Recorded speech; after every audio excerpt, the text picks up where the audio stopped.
That's what I feel like after this video. I need a job.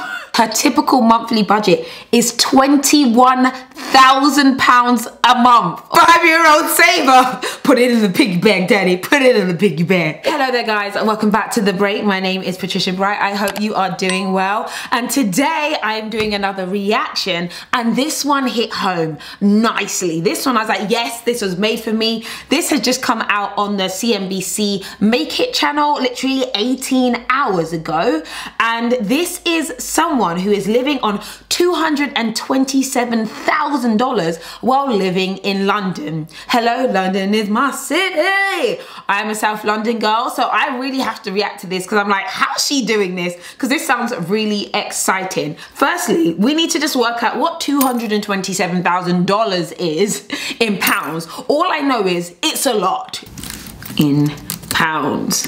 £178,000. Yeah, in all languages, that's a high salary. So I'm so excited to see how she earns that, what that's about, and how she also spends and invests that in London. Okay, let's watch this.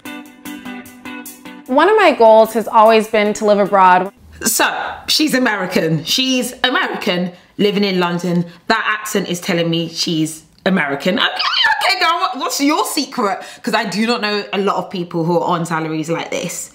Actually, I kind of do. So when I got the opportunity to move to London, it was kind of a dream come true, even though it was somewhat unexpected. Just to note, she lives near Hampstead, which is North London.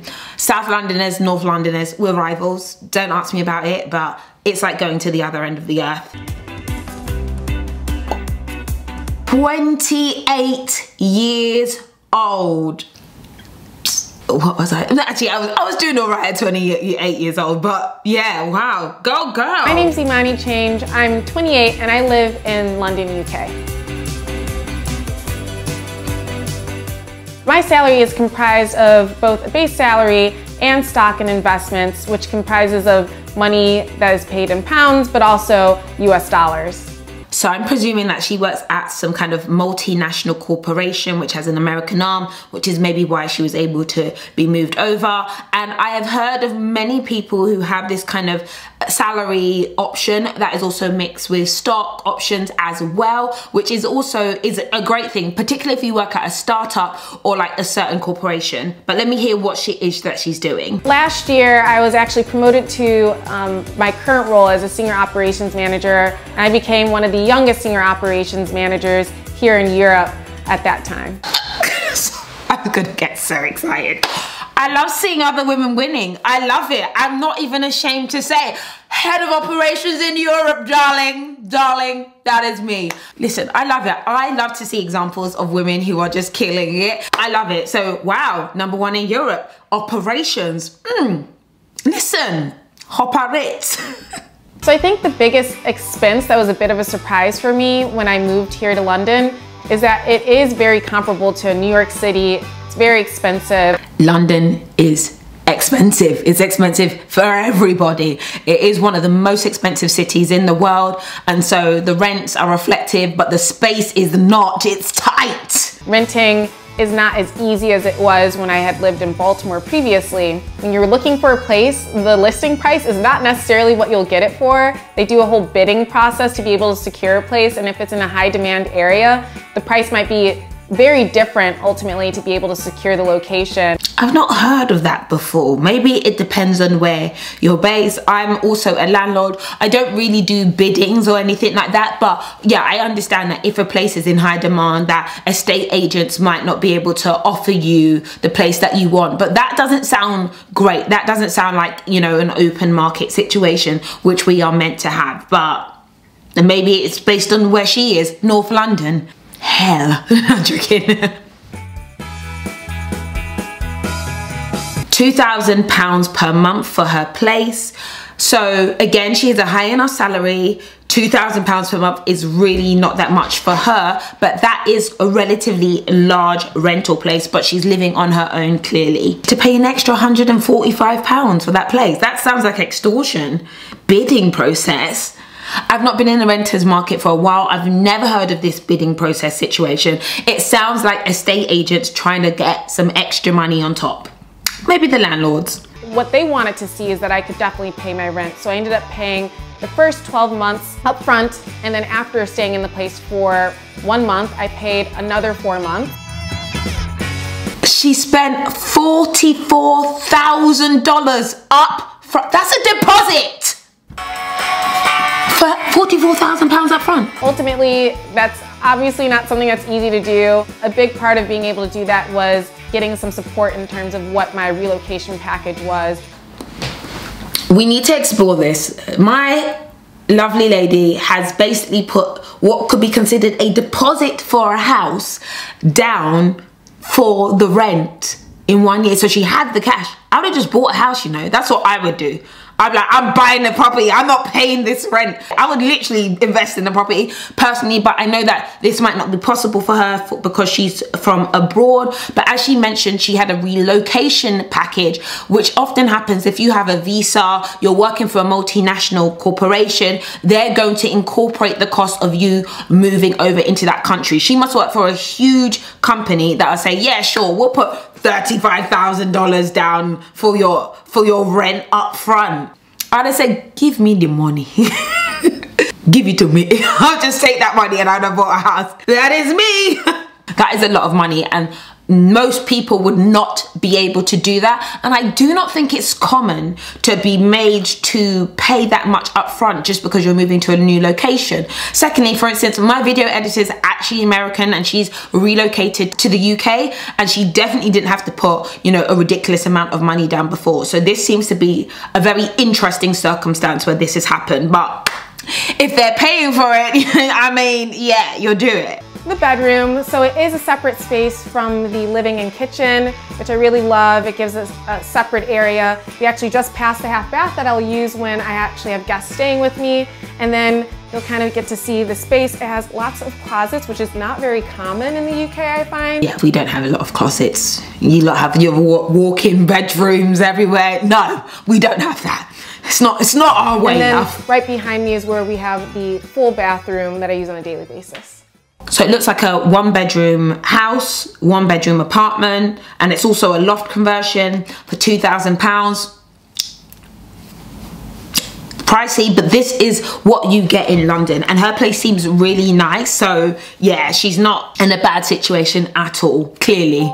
My dad actually had a background of finance growing up, and he always would try to teach me best practices for managing money. Saving, I actually started at the age of 5 when I had my 5-year-old saver. Put it in the piggy bank, daddy. Put it in the piggy bank. I just want to make a quick point here. I like stopping and starting, and this is me getting more philosophical because, you know, I've reacted to quite a lot of these videos, and I do find that like the parental support is essential. That parental financial education from the beginning, I think it genuinely does provide people like a foot up the ladder. I don't know what it is. I don't know if it's psychological. I don't know if it's something, but just having parents who are a little bit more financially savvy really helps people on a trajectory. And I will say that if you don't have parents that are financially savvy, you are lucky to be in a world where there's so much information. You can watch people like me and all the other people that are out there on the internet to learn tips and tricks, and videos like this are so important for anyone who wants to understand and see what is potentially possible, particularly if your home environment doesn't look like that. That's me just being like an emotional sap. But yeah, I think family is so important. I had my allowance. I had to save 50% of the allowance that I made for college, and it really... Saving for college at the age of 5. No, you can't have those Haribos. You're going to college. No Haribos for you. And it really helped me not only see the value in kind of having this practice of saving some of your income for future things, but it also just allowed me to have a better relationship with money. One thing that makes me a little bit different than many students is I don't have student debt. It definitely was made possible through some of the support of my parents. Do you know what? There's so many answers here. There's so many answers here. Start saving young. Put your money aside. Sacrifice for a point in time, and that will help you in the future. Like, XYZ equals 2. Like, it's just kind of common sense, but maybe it doesn't seem as common. And I think that's why, get my budget tracker, my link in the description bar below. But if you want something in the future and you want to, you know, maybe earn a higher salary, you're going to have to, you know, get maybe the qualifications that you need, which doesn't necessarily mean a degree, but it does take a level of investment if this is something that you're interested in doing. But it can be done. But she also had parental support. So yeah, I know not everybody has that at all. I actually moved here expecting to be spending more money. Hold on, pause. She puts $10,000 a month into investment. Yeah. Are you seeing that? She's investing half of her salary. Is this really real? Can we talk about this? Over half of her salary she's investing. Okay, yeah, that's that long-term wealth. That's that I want to be a millionaire. She has money going into her pension, food, her housing is not a large proportion of her cost. Hold on, what I didn't look at is her typical monthly budget is £21,000 a month, or $21,000 a month. What's your budget for the month? $21,000. I just need to pause. That is imagine, that's a big budget for the month. And of course, what I love to see is that she's still using it wisely. And there are people who could earn $21,000 a month and spend $21,000 a month and 2 pence on top of it. So she puts half of it away, which is really valuable. And then clearly, you know, putting the rest on taxes and other stuff. So wow. It's definitely more pricey. When I was living in the US, I actually Airbnb'd out my second bedroom in the place that I was living in, so that covered the expenses of my... Can you see, like, her head is about that life? So she had a 2-bedroom apartment and was renting out one of the rooms, or Airbnbing one of the rooms, and then having her complete rent covered. I like this, I like this. The other thing is that I have to pay something called council tax here, which is basically a tax for the services of my neighborhood. Yeah, and also an interesting thing about council tax, that it's higher the larger your house is. So the it's actually determined on, of course, location, what borough you're in, but also square footage of your property. So the bigger your house, the bigger your council tax. Just to say. And then I also find that I pay a little bit more in utilities. My water bill is more expensive here, but outside of that, things are pretty comparable. Last year, I became one of the youngest senior operations managers at my company, which is something that was extremely exciting for me, especially since when I started at my company about 5.5 years ago, I always saw this as a role that was kind of unattainable, and I didn't really see people who looked like me doing this. She's gonna talk about it. I'm gonna stop, but I love this. Look at her role. She's worked for 5 years and she has worked her way up. And she didn't think it was possible. And I think she's going to make reference to being a woman of color or being black. In America, it's, oh, I'm not going to get political or anything, but I know it is really hard out there. So it's really important to see people in positions of power who are also from a diverse range of backgrounds. But I really want to hear what she has to say here. It was really just figuring out, how do I get there? How do I grow within not only my role, but as a leader? And how do I help other people also move into these spaces that maybe they don't see a lot of people that look like them? And that's kind of been a big goal of mine within growing within my career and hopefully bringing people with me. And I hope that so many people who are watching this video also see that. Women, black women, women from all different kinds of backgrounds, like, see this and know that it's possible. And I am really of this school of thought, because I know this is not always the case all the time, but sometimes you just need to see something in front of you and at least gives you a little bit of a pathway. You can choose to go down that direction. There might be hurdles along the way, but seeing it's possible kind of opens your eyes to more opportunity. And I think this is just so powerful. I do have different cash, so I have my pounds here. I then have my US dollars. I'm gonna be honest with you, I've not seen a £20 note in about 1.5 years. I forgot that it's purple. Why is it purple? We actually do not use cash as much as Americans use cash. I know that, you know, you see kind of rappers with like cash like by their heads, like cash, like they're withdrawing cash all the time. It's just not a British thing to do. I feel like our money is less sexy, it's less attractive. Like, it's just purple and green and blue. It's like all these random colors. So a lot of us use our cards a lot. here that I use if I end up back home. I also have some euros, which have saved me in a pinch. It's like she's got a $100 bill. Like, I've not seen a £100 note. I don't even know if it exists. I don't even think they accept £100 notes, people. For my everyday spending, I actually use my US credit card. So I still use it here because it has way more benefits than the credit cards they offer in the UK. So I'm able to get a lot of cash back. I'm able to use my points. She's about that life. She's like, let's get the cash back. Let me get the rewards. I've got a $21,000 a month budget, but I still want to get my discounts.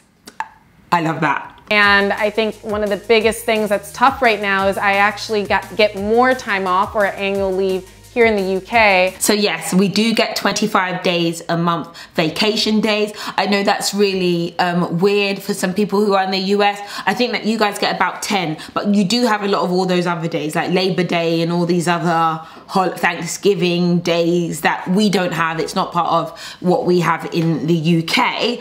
And we really embrace traveling. Europe is so diverse. You know, you can go to Italy and, you know, hang around with the Italians, but then you can be in Latvia like in an hour where there's like flowers everywhere, or you can go to Turkey, you can go to Africa. There's so many places. So we as a culture really embrace traveling more, which I know is difficult if you're from the US. I feel like people travel around the US but don't really travel that much outside of it. Let me know in the comments if that is or isn't the case. Actually really hard to find time to use all of it. So right now I'm trying to figure out what I'm gonna do and how I'm gonna use the time, and I think it just might look different. It might be taking time off to stay at home.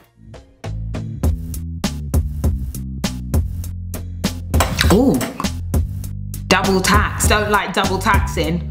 Explain this. When I was in the US, I was actually doing a max contribution to my 401k.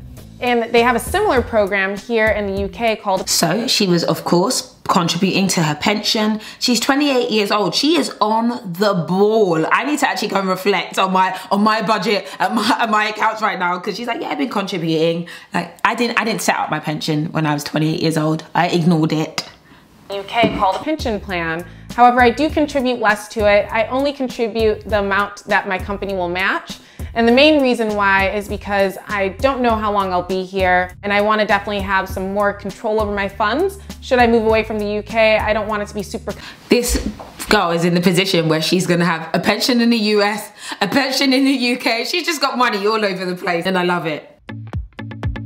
I have two different things I would say I splurge on. One is sometimes I will get the nice designer item, but that's something that I feel like once you have a staple in your closet, you can kind of just keep with it and pair it with different outfits. My God, you can afford a little designer. She can afford, clearly. Enjoy it. Treat yourself a little bit. Life is all about balance. Like, she clearly works hard. She's on a high salary. Why not get the bag? Like, why not enjoy it? Pair it with different outfits.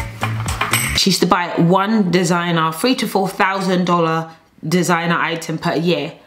That is, to me, that's discipline. Because on that salary, I'll be getting a designer item a month. Yeah, sorry guys, I'm bad. I actually like the good stuff. Now my splurge has become app games on my phone, which sounds really dorky, but there's nothing better than when, especially during pandemic, where you might be just hanging out at home, to be able to play different games on your phone. And they honestly get me with the in-app purchases sometimes. So I'm trying to be better about it. But the one that I'm currently really getting into is one called Redecor. If my only splurge was app games, you know, I'd be a richer woman, should I say. But yeah, my splurges are definitely more varied than that. $15 a month. Imani, you're doing well. One of my personal goals is to hopefully figure out how to become a millionaire by 30 and buy a home by the age of 33. Imani makes you feel like you need to get your life together. And you know she's gonna do it. You know she's gonna be a millionaire by 30. And you know she's gonna have a house at 33. You can just tell she's that type of person. Figuring out how to perfect saving money. How can I allow the money that I make to work better for me to make more money? And hopefully it'll give me the opportunity to achieve these things and show people that it's possible. And a big part of that is me trying to just kind of take some tips of how I made it simple for myself. And then I'm actually trying to start a website to help share some of those tips and tricks with others. It's called Mo Money No Problem, MO Money No Problem.com. it's something that I'm pulling together to hopefully help represent women of color who are trying to do their thing in the workspace. I feel like I can cry. I feel like emotional, and I think it's just such a powerful thing to see. I need to go and work. That's what I feel like after this video. I need a job. I need to stop being on YouTube. I need to go invest 10K now, stat. And I have a feeling that this is what people might feel like when they watch my videos. And then I watch that video and I'm like, I've got work to do. I have got work to do. But no, amazing. Obviously, the thing is, it looks really good because she has a high salary. But these same principles can apply if your salary isn't as high. You might be on 30,000 a month and you could be investing half of your money as well. That's okay. You might rent somewhere that is smaller. The principles that she applies, you could definitely apply. Saving early, investing half your money, still saving, not splurging on expensive things and keeping within a certain budget is how you get to a place of success. And it's all relative to each person and what their need is. So you don't necessarily have to compare yourself to her. You have to kind of look at what you're on as well. And I think it's really important to see what others do to then help you get on a journey. So Imani, represent in London, England. This is not the normal situation for most. Not everyone is on £178,000 per year, but it is possible. It is definitely possible. Anyway, I'm gonna leave you guys. Let's all go get our acts together. Let's go get our acts together. So guys, that's the end of this video. I hope you enjoyed it. I'll catch you in my next video while we are, you know, making moves together. Okay, all right guys, bye.